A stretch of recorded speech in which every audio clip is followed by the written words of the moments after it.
You're not going to go into medicine to make money. There's way easier things to do than go into medicine. So for as much as you put in.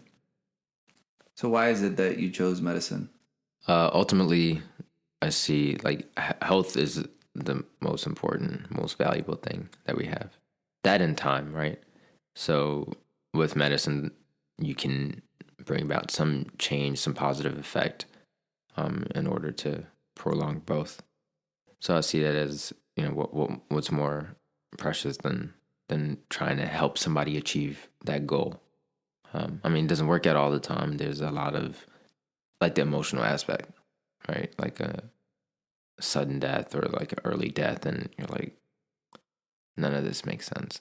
It's more of a philosophical conversation than it is necessarily about the job itself. Now, there are also parts of the job that can get quite tiresome, just the hours alone. I mean, you know that though. Like, you can't keep up with my schedule. It's like, you're on what now? Like, you know, you're on this rotation, and you know how excited I get when I have like full weekends too. It's like I get Saturday and Sunday off, and you're like all of us.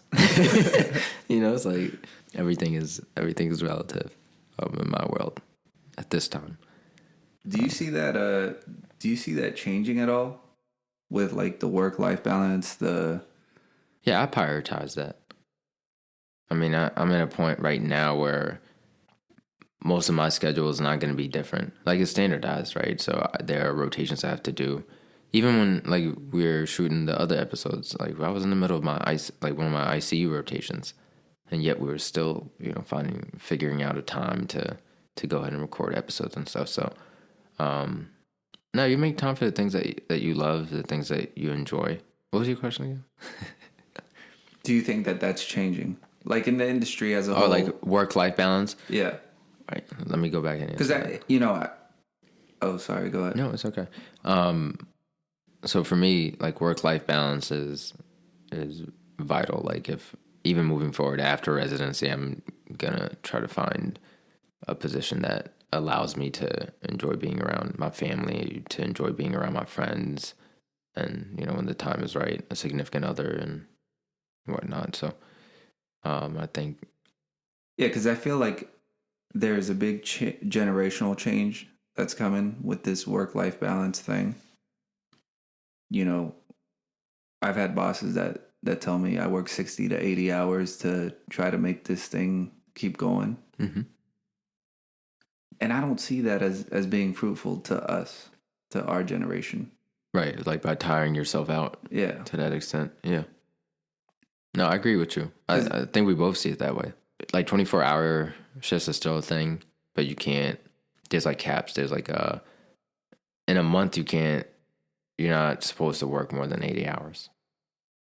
Like on average per week, right? Now I'll probably creep to like, you know, the high 70s on a consistent basis, but. How do you think that your family traditions and culture have played into how you feel about work in terms of time management, in terms of how much of yourself you put into it? Like how much of myself I put into my work, you mean? Yeah. Like, do you feel like your culture has any effect into how, like for me, right? For me, I see these guys, the guys that I work with, I see them, like I see my dad in them, you know, so that keeps me driven to help them. Yeah.